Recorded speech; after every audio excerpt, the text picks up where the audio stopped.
7 de la mañana, Yuri Enrique Rodríguez en el programa más plural, participativo e influyente de los fines de semana. Y cuidado, este es el sol de los sábados con el Dream Team de la Radio Nacional. Muy buen día para Milicen Uribe, don Cristian Cabrera, buen día para Susi, Aquino Gotró, Roselvis Vargas y don Francisco Guillén Blandino.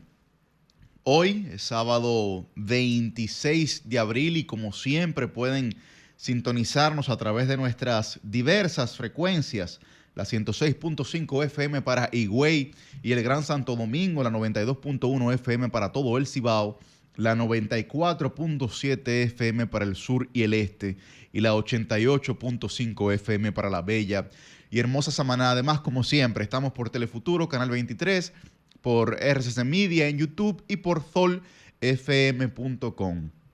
Digamos que todas las plataformas para que usted pueda permanecer en sintonía con el sol de los sábados durante el día de hoy. Que tenemos pues diversos temas que no ha pasado durante esta semana. Evidentemente lo que más tiene relevancia desde el punto de vista internacional ha sido la muerte de Jorge Mario Bergoglio o el Papa Francisco I, en caso de que algún otro papa decida utilizar, o uno de los papables que están en esta potencial contienda del cónclave que se celebrará esta próxima, o que iniciará su celebración esta próxima semana con los cardenales de todo el mundo, donde algunos 4 de esos cardenales ya han presentado sus excusas para ausentarse de este cónclave. Pero bueno, en lo que nosotros estamos hablando, se está celebrando en Roma el funeral, ¿no? Las honras fúnebres al Papa Francisco, con la presencia de jefes de Estado, entre ellos el jefe de Estado de la República Dominicana, el presidente Luis Abinader. Ya han salido algunos cortes pues del presidente Abinader conversando con el presidente Donald Trump hace pocos instantes durante las honras fúnebres del Papa Francisco. La relevancia de la figura del Papa sigue siendo definitivamente importante, no solamente para la comunidad creyente, no solamente para la fe, para la religiosidad, sino también como actor político dentro de la esfera global. Un papa que definitivamente fue disruptivo, que tuvo una conducta distinta a la de sus predecesores, y aunque intentó generar alguna serie de modificaciones, las transformaciones, digamos, no llegaron hasta donde muchos hubiesen querido o hasta donde muchos hubiesen esperado que estas transformaciones o reformas, como la mayoría de la gente lo conoce, pues llegasen. Sin embargo, pienso que la figura de este Papa, su conducta, insisto, sobre temas tan trascendentales que previamente no eran tocados de manera llana, de manera sincera. Tal vez no quisiera utilizar el adjetivo calificativo de sincero, pero por lo menos no cercana con la sociedad. No se había humanizado el Papa, todavía existía mucha misticidad sobre la figura del Papa, ¿no? Lo místico, lo religioso, el representante de Dios en la tierra, ¿no? Evidentemente eso impone o presupone de manera inmediata una solemnidad, que inspira un respeto, pero también esa misticidad a la que me refiero. Y bueno, lo místico es muchas veces lo desconocido, ¿no? Y entonces, bueno, este Papa varió esa realidad. Vi varias entrevistas, recapitulé varias entrevistas que le habían hecho al Papa Francisco, entre ellas un español que yo les recomiendo a todos los que nos escuchan y nos ven, que busquen esa entrevista. Se llama Lo de Évole, es el nombre del programa. Y ahí Évole le hace una serie de preguntas bastante interesantes al Papa Francisco de manera muy directa, como por ejemplo, ¿qué se puede esperar en la vida si usted es ateo o agnóstico o simplemente no cree, pero está rodeado de personas, de familiares que creen y que también han dejado de lado su fe? Y el Papa da una respuesta extraordinaria. Dice que la vida de los sacerdotes, la vida de la iglesia es el testimonio. Ese testimonio. Y cuando habla del testimonio, se refiere a echar la carne al asadero. Bueno, ¿qué quiere decir esto?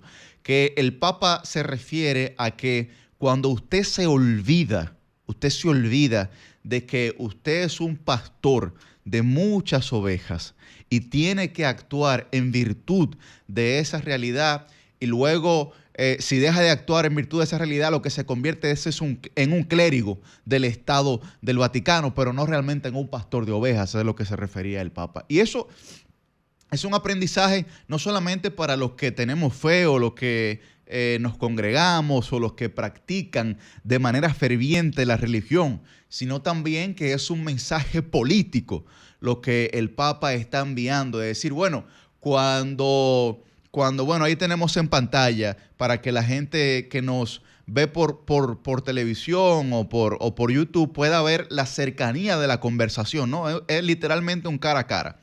¿Y por qué es un mensaje político? Bueno, porque muchas veces nuestros líderes cometen el error de olvidar que así como el Papa o como un padre en la iglesia, también, bueno, representan un rol de pastores de ovejas, aunque muchas veces en lo que terminan convirtiéndose son en clérigos del Estado Vaticano, en este caso del Estado Dominicano. Yo pienso que hay grandes enseñanzas del Papa Francisco de cara a cómo uno puede comportarse, de cara a cómo uno puede afrontar la vida, y es importante que todos nosotros pues lo escuchemos.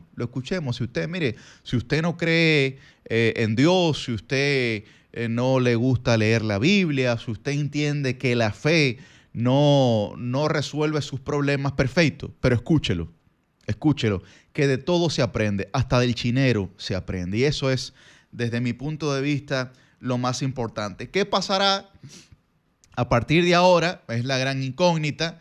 Se tiene la idea, la visión de que vendrá un papa pues un poco más sobrio, más sosegado, que devuelva un poco lo que la gente conocía como tradicionalidad en la Iglesia Católica, pero que desde mi punto de vista es pura misticidad, ¿no?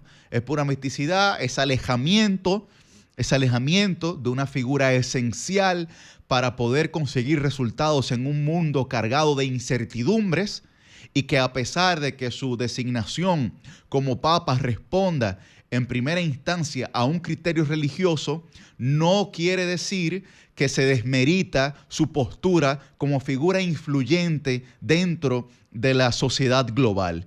En ese sentido, uno espera que el próximo papa sea una persona que ciertamente no desafíe las tradiciones de la iglesia y que pueda en alguna medida también implementar las conductas de Francisco en torno a la cercanía, a la sinceridad y a la adecuación a los tiempos. Decía, y bueno, traer esta frase en este momento, ¿no? Pero Albert Einstein definía la inteligencia como la capacidad que tiene el ser humano de adaptarse, ¿no? Y definitivamente el Papa Francisco supo leer su tiempo, adelantarse probablemente a él y adaptarse al mismo. Bueno, ojalá que se tomen decisiones lo más atinadas posibles por las circunstancias que nosotros hoy vivimos como sociedad global. Por otro lado, señores, de cara a lo que ocurre aquí, ¿no? En nuestro país, como uno dice, ¿no? En el patio, ha generado bastante discusión, ha generado bastante conversación, pues la implementación del protocolo migratorio en hospitales públicos por parte de la Dirección General de Migración, que, bueno, comenzó el pasado lunes 21 en 33 hospitales públicos estratégicos como parte de las disposiciones anunciadas por el presidente Luis Abinader, que, bueno, dio unas declaraciones sobre, o respondiéndole más bien a Amnistía Internacional, diciéndole que se vayan a trabajar a Haití. Nosotros resaltamos el sábado pasado la postura del canciller de la República, Roberto Álvarez, ante la Organización de Naciones Unidas, señalando que era la enésima vez que se presentaba en tan solo 4 años y medio para advertir la situación de complejidad que existe en Haití. Y lo resaltábamos porque nos parece que fue una de las posturas, si no la más, en estos últimos 5 años adecuada por parte del canciller, y lo hizo con la mayor hidalguía posible frente a un escenario que es el llamado a ser recibido ese tipo de mensajes. Ahora bien, con la implementación de este protocolo migratorio, yo lo señalé desde el principio y vuelvo y lo señalo en esta ocasión. La República Dominicana tiene que tener cuidado. No se confundan. Bajo ninguna circunstancia nuestra postura será que no se deje de implementar este protocolo migratorio. Pero nuestro país y nuestros líderes tienen que comenzar a ver las cosas de manera holística, integral. ¿Por qué?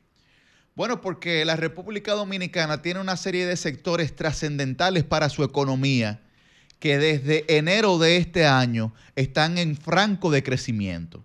Como por ejemplo el sector construcción, como por ejemplo el sector agricultura y agropecuario, que da el caso que la principal mano de obra de esos dos sectores que mueven la economía dominicana son precisamente mano de obra ilegal haitiana.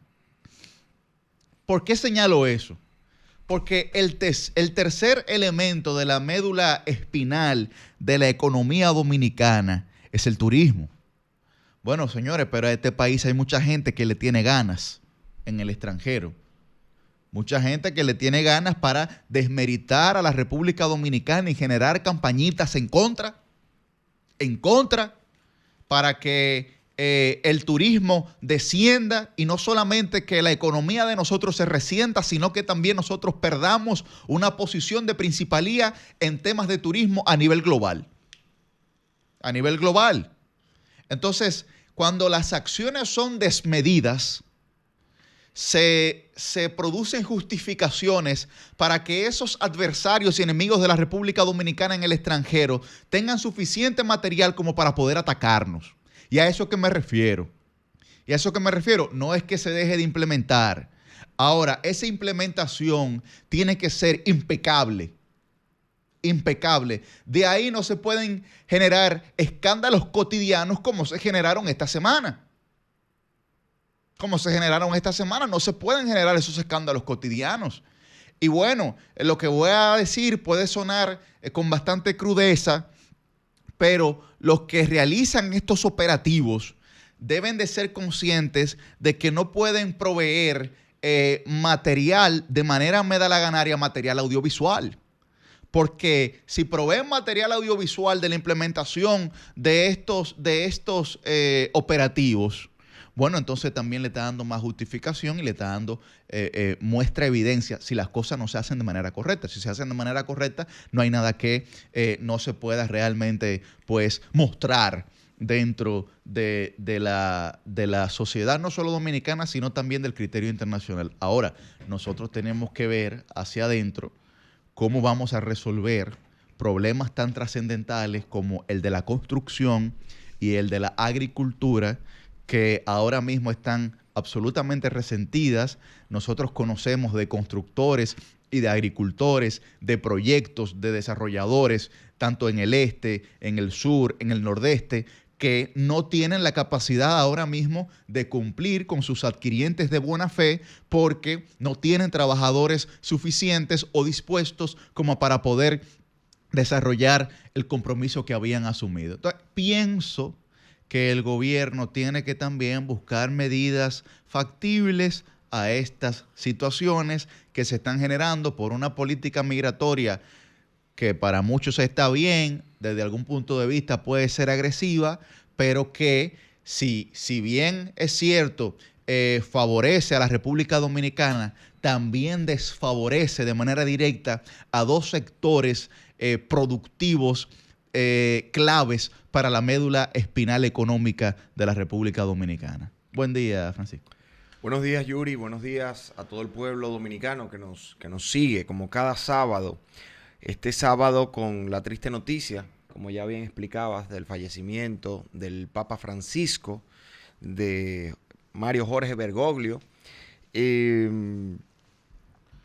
La verdad es que es una noticia triste, una noticia bastante lamentable, habiendo sido un papa que, como decía en una publicación, trascendió la Iglesia Católica, no porque la haya superado ni haya estado por encima de ella, sino porque su mensaje llegó mucho más allá de las paredes de la Iglesia Católica, del Vaticano y del propio cristianismo.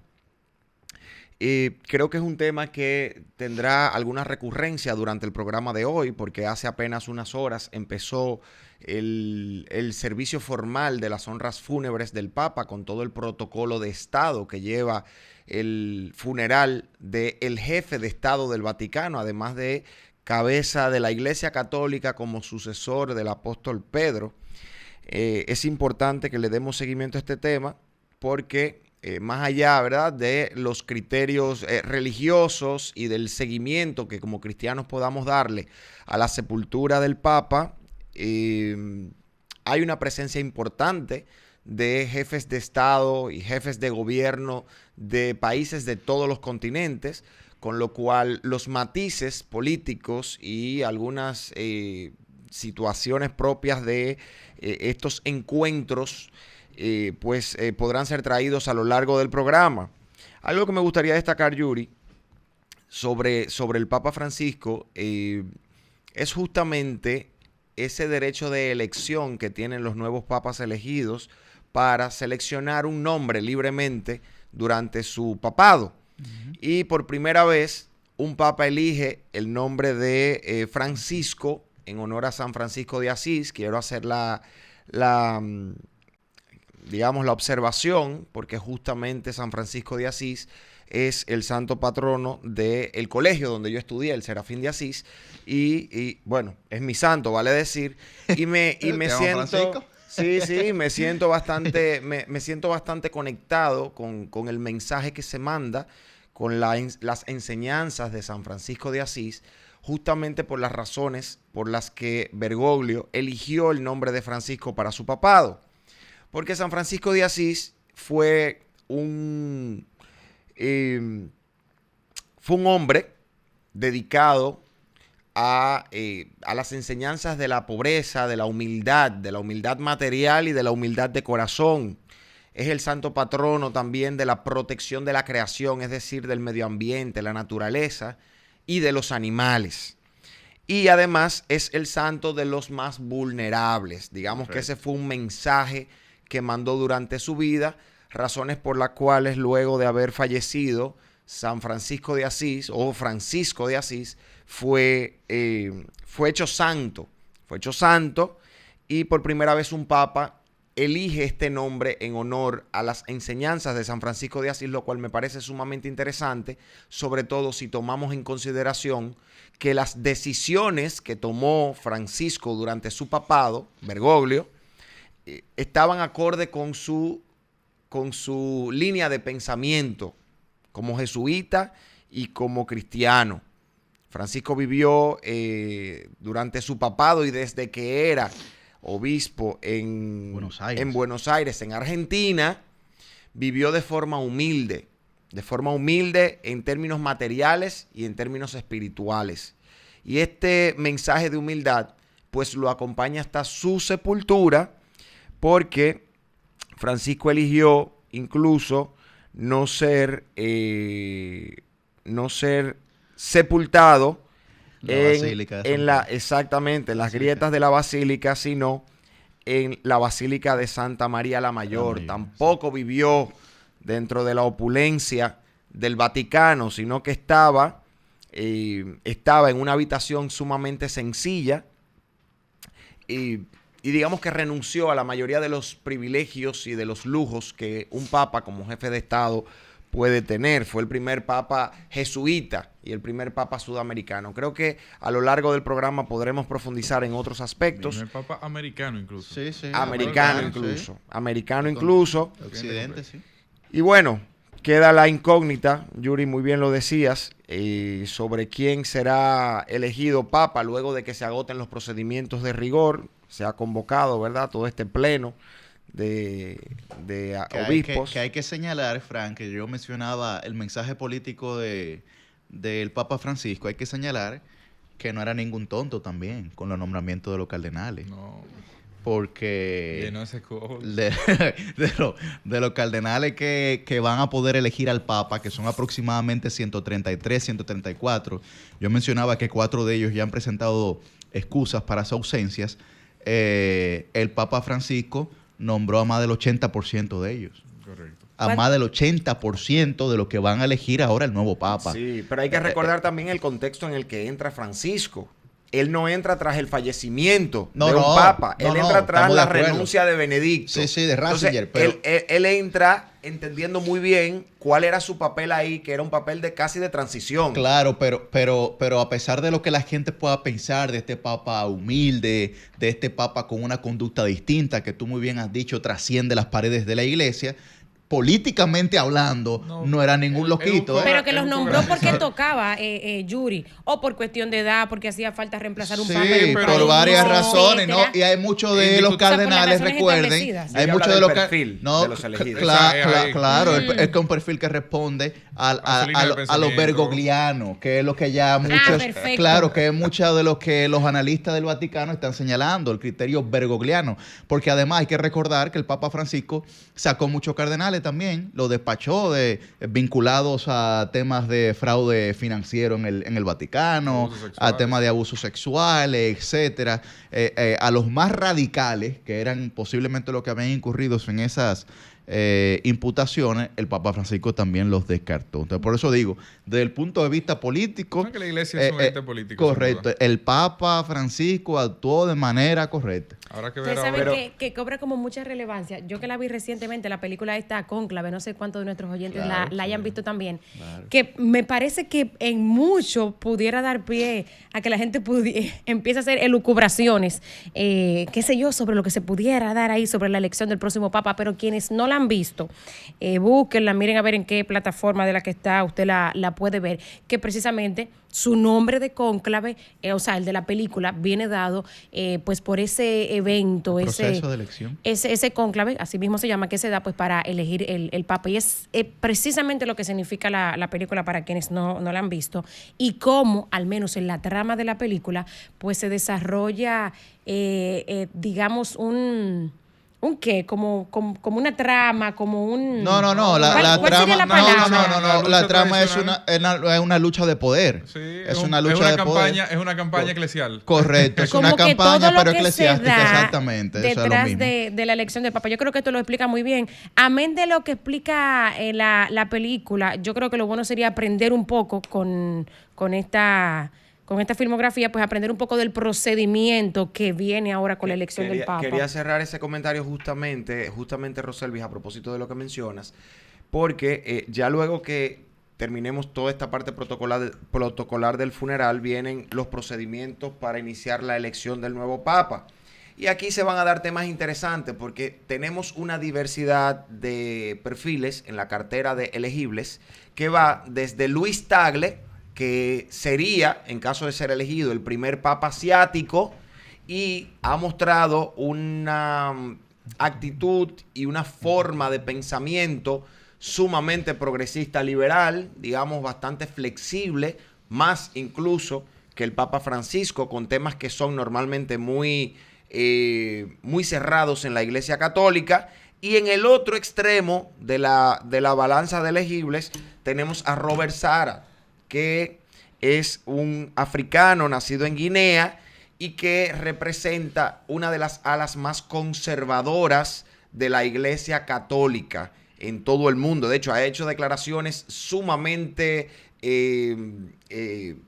trascendentales y polémicas con respecto a su criterio sobre los temas que la iglesia, él entiende que la iglesia todavía no puede abrirse, o que todavía no, que no puede abrirse, y que son temas de doctrina que tienen que mantenerse a rajatabla como han venido a lo largo del tiempo. Entonces, desde Luis Tagle hasta Robert Sara, tenemos una diversidad de elegibles para este nuevo papado que iniciará. El Nostradamus decía que si el papa era negro, entonces que venía ya la destrucción del mundo. Sí, justamente Nostradamus a las interpretaciones. Porque se habla de que Francisco pudo haber sido el papa negro en razón de lo que se interpreta es que Francisco venía a cubrir el intermedio entre lo que se interpretaba que era Benedicto y el nuevo papa. Una transición, entonces. Lo que pasa transición. Lo que pasa es que en la iglesia, quienes pertenecen a la orden jesuita son considerados como negros dentro de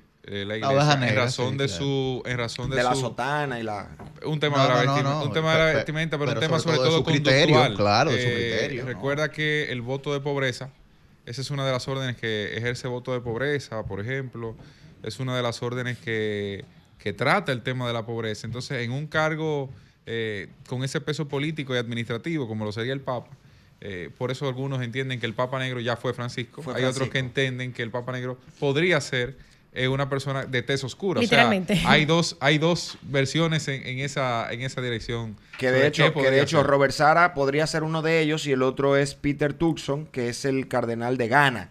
Entonces, uno de ellos podría convertirse en el primer papa negro desde el punto de vista del color de la tez, de la piel. Sí, mira, increíble como la película, precisamente uno de los actores principales o uno de los personajes principales es un cardenal africano que pues en las votaciones que se dan muestra que tiene, digamos, pues posibilidades de convertirse en papa. Pero después le sacan una cosita. Bastante feo eso. Miren, le sacan una cosita. Habrá que esperar el humo blanco. Sí, yo creo... O el humo negro. No. Negro, a propósito de... Blanco, aunque sea... Negro blanco, que sea un papa blanco. Miren, muy improbable que se yo escoja creo la que... primera. No, Yuri, pero ajá. Yo creo que es importante resaltar. Yo me imagino que nosotros los cuatro hemos estado en el Vaticano, y los que hemos ido al Vaticano... ¿Ustedes no han ido al Vaticano, señores? Sí, señora, claro que sí. ¿Ustedes han estado en Italia todos? Del Vaticano. Pero eso no es una cosa del otro mundo. Como que el Vaticano ha ido todo el mundo. Bueno, pero nosotros hemos estado en el Vaticano. Allí en Roma. Allí. Pero fuera de todo, señores.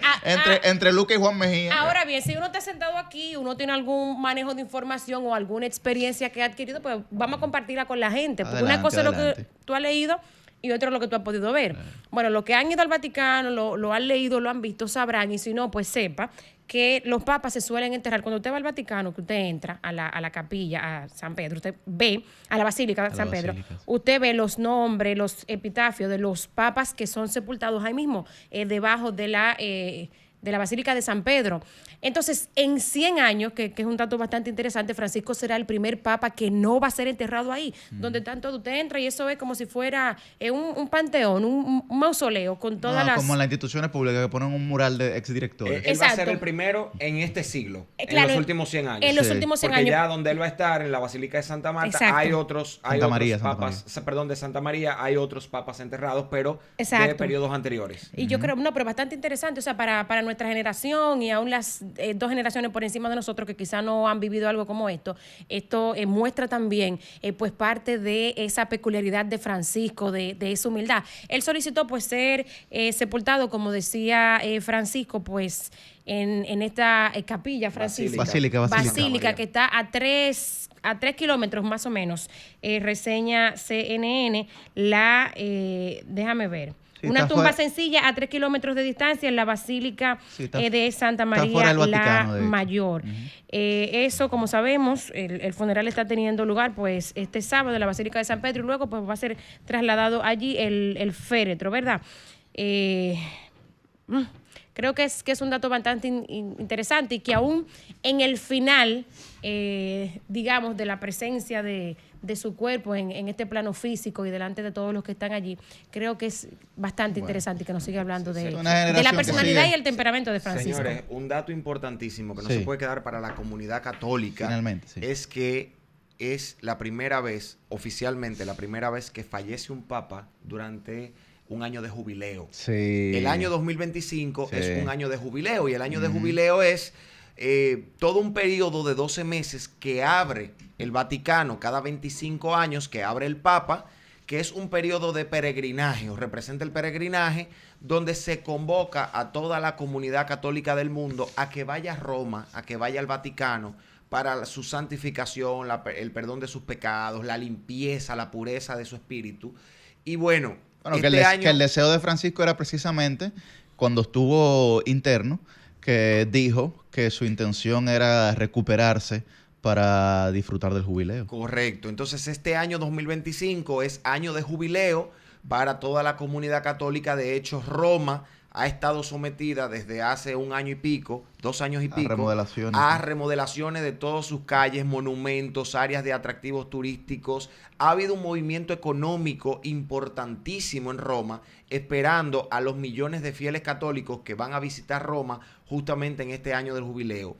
Hasta donde tengo entendido, desde el siglo XIX para acá, a la fecha, no había fallecido un papa durante un año de jubileo. Por lo tanto, creo que es también un mensaje espiritual importante que los católicos debemos asumir con las implicaciones que eso tiene desde el punto de vista espiritual. Roselvi, dime. Que no, quería dar algunos detalles que creo que son interesantes sobre la tumba del Papa que reseña CNN. Dice este medio internacional que aunque la tumba de Francisco será humilde, la basílica, que es la Basílica de Santa María la Mayor, ya decíamos, la corona brilla con la luz del sol y el oro, de la corona de esta basílica. El techo está cubierto de madera dorada y la luz se cuela a través de ventanas altas para iluminar los intrincados mosaicos que bordean la nave. Está encaramada en la cima de una de las 7 colinas sobre las que se construyó la antigua Roma. Santa María la Mayor es una de las 4 basílicas papales. Su campanario es el más alto de la capital italiana, el más alto de Roma, con una altura de 75 metros y su ubicación en la colina se convierte en el punto más alto de la ciudad. O sea, que vaya sitio, ¿verdad? En el que va a descansar el Santo Papa. Vamos a pasar a otro tema porque en algunos minutos tendremos con nosotros a la periodista Nayeli Reyes, que está en Roma. Está en Roma precisamente en el funeral del Papa. Don Cristian. Bueno, vamos a hablar de parte de lo ocurrido también esta semana.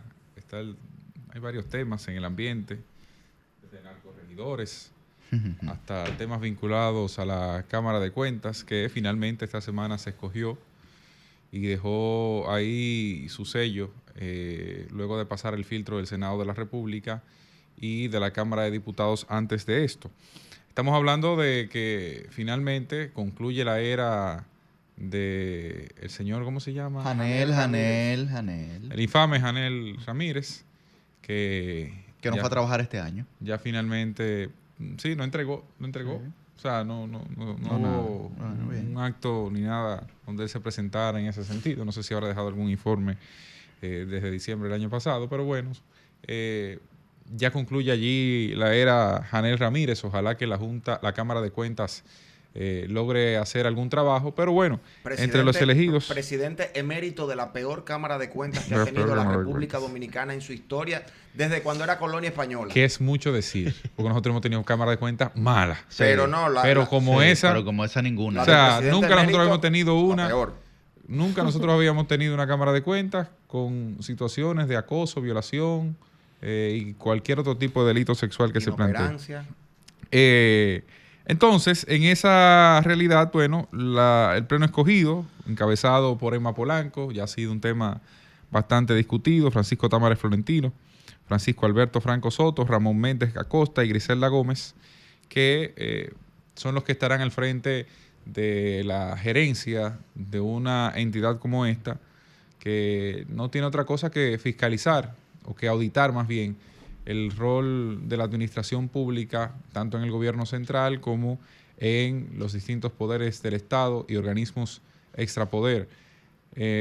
Bueno, eso ha desatado un debate, sobre todo porque primera vez en mucho tiempo que un partido político escoge de forma global todos los miembros sin ningún tipo de consenso, pero que evidentemente eso tendrá también su valoración en el tiempo, positivo o negativamente.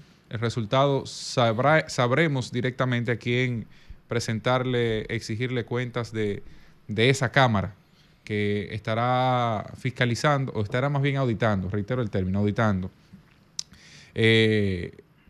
la administración y el uso correcto de los fondos públicos en la ejecución también de la administración del Estado. Es el único organismo constitucionalmente facultado para hacer los procesos de auditoría con peso frente al Ministerio Público, por ejemplo, para el inicio de casos penales. Es el único organismo que tiene la capacidad, porque la Contraloría es un organismo de auditoría interna del gobierno central. Fíjense que hay una diferencia marcada allí, en contraste con esta, que es una institución capaz de auditar a todas las instituciones del Estado, salvo a sí misma. O sea, jurídicamente tiene eso como sus atribuciones. Y bueno, veamos cómo fluyen las cosas, ya que tenemos los 4 años perdidos de esa Cámara de Cuentas. A mí me preocupa que yo no quería como que echarle mala cosa a esta Cámara de Cuentas que va iniciando, pero en el caso del más joven, y me inquieta también porque es uno de los más jóvenes, que quizá uno se ve visualizado ahí de alguna manera cuando gente joven entra a estos órganos, pero Francisco Franco Soto, de hecho, ya se le cuestiona porque fue uno de los abogados de la oficina legal que defendió a Francisco Álvarez y a otro de los ex miembros de esa Cámara de Cuentas que salió en el 2021 en un proceso que tuvieron, que los defendió precisamente. O sea, de la Cámara de Cuentas antepasada. Antes de la saliente. Bueno, ese ex presidente de la Cámara de Cuentas, Francisco Álvarez, contrató la oficina legal en la que trabajaba hasta este momento, debo decir, porque Hugo Álvarez. Hugo Álvarez, exactamente. Bueno, pues Francisco Franco Soto era de la oficina legal y de los abogados que defendió de las acusaciones que se le hicieron a Hugo Álvarez, y de hecho está en los tribunales porque las 2 resoluciones que se emitieron a favor de Hugo Álvarez y con las cuales se le debía pagar a la oficina de Francisco Franco están siendo recurridas porque, bueno, una de ellas, hay una que sí se le dio ganancia de causa y otra está siendo recurrida, me parece que a la Suprema Corte de Justicia, porque Hugo Álvarez estaba pagando esa oficina de abogados para defenderse él y otro miembro de la Cámara de Cuentas con recursos de la propia Cámara de Cuentas. Entonces, miren ustedes cómo un abogado que está en espera de un fallo, ¿verdad?, sobre una decisión que él peleó, pues para que se le pague, ahora es miembro de la Cámara de Cuentas. Sí, entonces, pero ¿con qué pie? Pero hay que tomar en cuenta lo siguiente, Roselvis. Mira, ya lo hemos dicho aquí, Francisco Franco posiblemente sea de todos los elegidos el que tiene mayor capacidad, el que más, uno de los que tiene más capacidad. Yo no lo dudo. De todos los que han sido evaluados. De hecho, lamenté muchísimo que Claudia Álvarez Troncoso no fuera elegida. Yo entendía que ellos dos podían hacer un trabajo extraordinario allí. Francisco tiene una capacidad profesional, es una persona ética, un joven muy preparado, dedicado a su profesión. Pero además, Roselvis, hay que tener algo claro para que la gente lo entienda. Francisco fue contratado para ejercer profesionalmente en el ámbito privado una defensa, y la decisión de haberle pagado con fondos de la institución o que los miembros le hayan pagado con fondos propios, supuestamente porque está en un proceso, es una decisión que primero no depende de los abogados. No, claro, o sea, no se le puede atribuir la responsabilidad de una decisión que no se tomó, pero además, todavía si fuera así, podemos discutirlo porque a los miembros que se le estaba defendiendo de imputaciones con respecto al ejercicio de sus propias funciones institucionales. Entonces, habría que ver aquí qué tanto la institución debe cubrir las defensas de un miembro que está siendo atacado por el ejercicio de su función como miembro, o si esto debía ser en términos personales. Ahora bien, el paralelismo yo lo hago de manera muy simple. Las altas cortes en República Dominicana pueden ser integradas con abogados en ejercicio con jueces del tren judicial o con miembros del Ministerio Público, ¿verdad?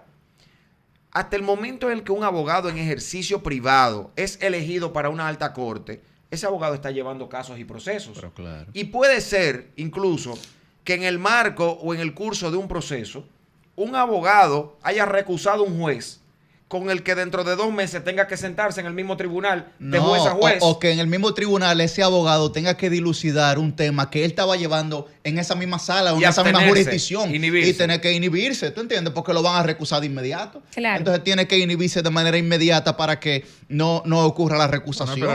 Pero hablando de inhibición, es el mismo caso, Roselvi, es el mismo caso. Por ejemplo, tiene que decidir sobre este proceso judicial que lleva la Cámara de Cuentas. Pero es el mismo caso. De hecho, yo te diría que peor todavía de la presidenta electa de la Cámara de Cuentas, Emma Polanco. Emma Polanco tuvo que decir, que era uno de los cuestionamientos iniciales cuando era Vox Populi, que sería elegida presidenta, ya una vez juramentada, ella tuvo que decir que se va a auditar su gestión en la UAS.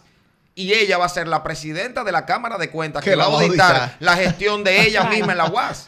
Y yo entiendo que en el sano criterio, en el razonamiento del Pleno de la Cámara de Cuentas ante esa auditoría, la presidenta de la Cámara de Cuentas, Emma Polanco, tendrá que inhibirse de ese procedimiento. No, y por suerte son órganos colegiados. Tú sabes, yo no lo pongo sobre la mesa necesariamente con un alto nivel de cuestionamiento. Yo lo que creo que sí la gente tiene que saber, son datos. Y hay que darlos. Y yo creo que lo bueno es que la gente sepa pues el background de cada una de las personas que fueron juramentadas esta semana ahí como miembros de la Cámara de Cuentas. El background de la presidenta, el background de la presidenta es que administró millones y millones de pesos suministrados por el Estado Dominicano sin ningún tipo de auditoría, sin ningún tipo de fiscalización, sin ningún tipo de criterio razonable que le pueda demostrar a la sociedad dominicana de que esos recursos se utilizaron en buena fe. Bien, entonces el criterio, el criterio que se puede utilizar es muy similar porque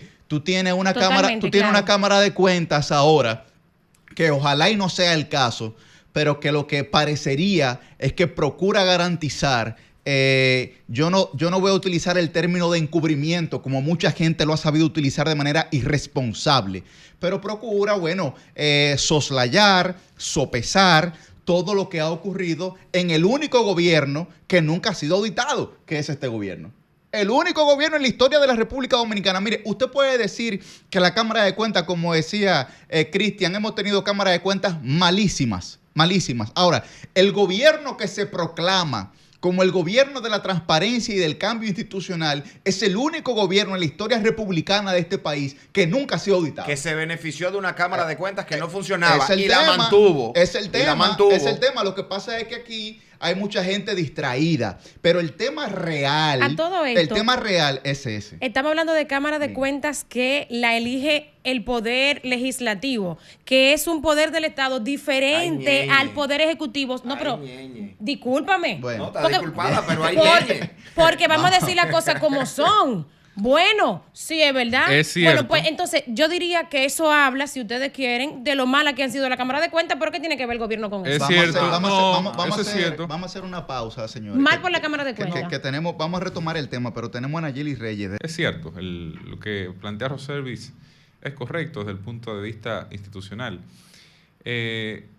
Decirse que... El deber ser, ¿no? Sí, no, es el Congreso que a final de cuentas elige los miembros de la Cámara de Cuentas y como tal, el Congreso tiene esa atribución. Ahora, el Congreso no surge, no florece, no nace porque sí. Responde a un partido político y ese partido político es el Partido Revolucionario Moderno. O sea, querer comprender que una cosa es alejada de la otra, eso no tiene ninguna razón de ser. Así como lo fue en su momento el Partido de la Liberación Dominicana, como lo fue el Partido Reformista. En todo caso, yo lo que te digo es que si el propio gobierno del PRM, si el propio gobierno del PRM no ha sido auditado, yo creo que eso pues sigue hablando de lo mala que es la Cámara de Cuentas, no necesariamente el gobierno. Sí, pero lo que Yuri plantea es un hecho concreto y verificable, no la presunción de que como fue el PRM, no. El PRM designó, la mayoría PRMista designó la peor Cámara de Cuentas de la historia, que es la que fue presidida por el emérito Janel Ramírez, que acaba de concluir su nefasta gestión, y Lo que se está diciendo, lo que Yuri ha dicho concretamente es que durante todo ese periodo, ante la inoperancia de la Cámara de Cuentas y los conflictos internos que se dieron, el gobierno del presidente Luis Abinader en su primer periodo y lo que va del segundo, no ha sido debidamente auditado. Eso es un hecho verificable. Lo cierto es que ninguna de las cámaras de cuenta anteriores han funcionado y el gobierno del PRM no ha sido el único, pero también eso la gente tiene que tenerlo pendiente. O sea, el gobierno del PRM no es el único sin auditoría dentro de su propia gestión. Por ejemplo, doña Liceló Marte de Barrio, por ejemplo, te podemos mencionar varias cámaras, ¿verdad? Sí es el PRM el único gestión de gobierno.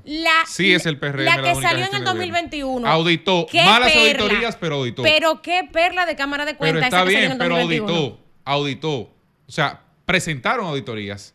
6, 4, 5, 6 por año, pero presentaron auditorías. Qué perlas de Fue Cámara mala, de pero Cuentas. presentaron. Claro. Ahora, esta no presentó auditorías. O sea, tú ves la planificación institucional del desarrollo de las auditorías, no concluyó ni siquiera, no hizo ni el 10% de lo que tenía programado. Y la mayoría fueron orientadas a ayuntamientos. Entonces, cuando tú revisas eso, sencillamente quedó como el menos auditado de los gobiernos que ha pasado la República Dominicana desde el establecimiento de una Cámara de Cuentas. Y lo digo entre comillas porque funcionaban maquillando auditoría, que es por lo que se le conoce a esas administraciones, a esas cámaras. Y démoslo como cierto, que eso está sujeto a que lo plantee boca, a que se plantee en un tribunal. Porque yo no he visto a ninguno de ellos condenado. Pero démoslo como cierto. Imaginemos que sí. Pero ¿qué era lo que se estaba peleando en los tribunales que representaba a Francisco Franco Soto, a Hugo Álvarez? Eran precisamente todos esos cuestionamientos a esas cámaras de cuentas. Pero vuelvo al punto. Imaginemos que sí. O sea, saltémonos ese paso. Vamos a darlo como bueno y válido, ese argumento. Que está todavía en tela de juicio, pero vamos a darlo como bueno y válido. Es cierto. Claro, eso no justifica nada. No, pero es cierto. Las anteriores maquillaban. El tema es que esta no lograba presentar ni un maquillaje. El gran problema es que la que salió hace 3 días no logró presentar ni una auditoría maquillada que pueda servir, aunque sea para que el Ministerio Público se revale en un tribunal. Eso. Tiene un gran reto. Entonces, la Cámara de Cuentas que recién se estrena. Eso es parte de lo que va. Ahora, cuando me voy al origen político de las cosas, son 5 miembros de la Cámara de Cuentas, los 5 auspiciados por personas en el PRM. O me van a negar que la vicepresidenta no tiene una cuota ahí. O me van a negar que Alfredo Pacheco no tiene un representante ahí. O sea... O me van a negar que Participación Ciudadana no tiene una cuota. Como ahí. Todas las cámaras de cuentas anteriores. Espérate. Señores, pero no van a decir ustedes que también los congresos que eligieron las anteriores cámaras de cuentas no tenían incidencia en la elección de sus miembros. Oye el punto. O esta fue la única que fue elegida por el Congreso. Oye, todas han tenido representación política, es cierto. Lo que ninguna había tenido era un reparto absoluto de los 5 miembros de la Cámara de Cuentas.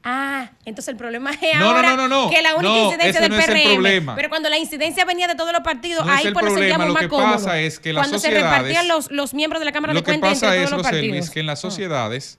¿Entendieron ustedes también, sociedades en las que el PRM ha formado parte, en las que, por ejemplo, Eddie Olivares era un miembro de la Junta Central Electoral.